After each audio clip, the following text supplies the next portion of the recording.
ધરમપુરવાડી વિસ્તારમાં રાત્રિના સમયે એક વિચિત્ર જણાતો લીલા રંગનો સાપ મળી આવ્યો હતો, જેનો ઈગલ ગ્રુપ દ્વારા રેસ્ક્યુ કરાયું હતું. પોરબંદરના ધરમપુરવાડી વિસ્તારમાં રહેતા માંડાભાઈ કારાભાઈ મોરીના રહેણાંક મકાનમાં રાત્રિના સમયે એક વિચિત્ર જણાતો લીલા રંગનો સાપ ચડી આવ્યો હતો. આથી માંડાભાઈએ ઈગલ ગ્રુપ સંસ્થાના પ્રમુખ પંકજ અપારનાથીને જાણ કરી હતી. આથી પંકજે ગ્રુપના જયદીપ મારુને તુરંત સ્થળ પર રવાના કર્યો હતો.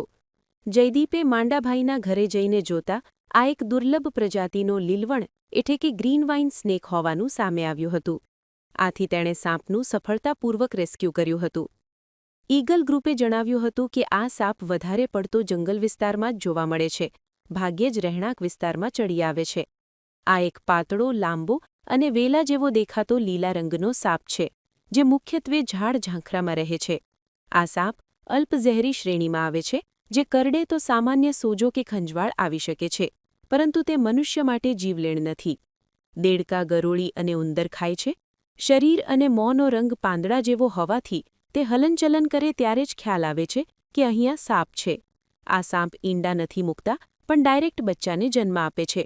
ગ્રુપ દ્વારા સાપનું રેસ્ક્યુ કરીને પ્રકૃતિના ખોળે આઝાદ કરી દેવામાં આવ્યો હતો.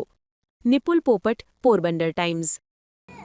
મારી સંસ્થાનું નામ ઈગલ ગ્રુપ છે. આજરોજ ધરમપુરવાડી વિસ્તારમાં રહેતા માંડાભાઈ કારાભાઈ મોરીનો મને એક રેસ્ક્યુ કોલ આવેલો હતો કે અમારા ઘરમાં એક સાપ ગરી આવ્યો છે. તો મેં મારી સંસ્થાનો જયદીપ મારુને રેસ્ક્યુ માટે મોકલેલો હતો.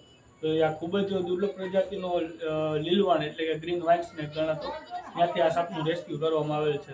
આ હરફ ખૂબ જ દુર્લભ હોય છે અને મોસ્ટ ઓફ જંગલ વિસ્તારમાં જોવા મળે છે. રહેણાંક વિસ્તારમાં બહુ ઓછો જોવા મળે છે. ખૂબ દુર્લભ પ્રજાતિનો સાપ છે.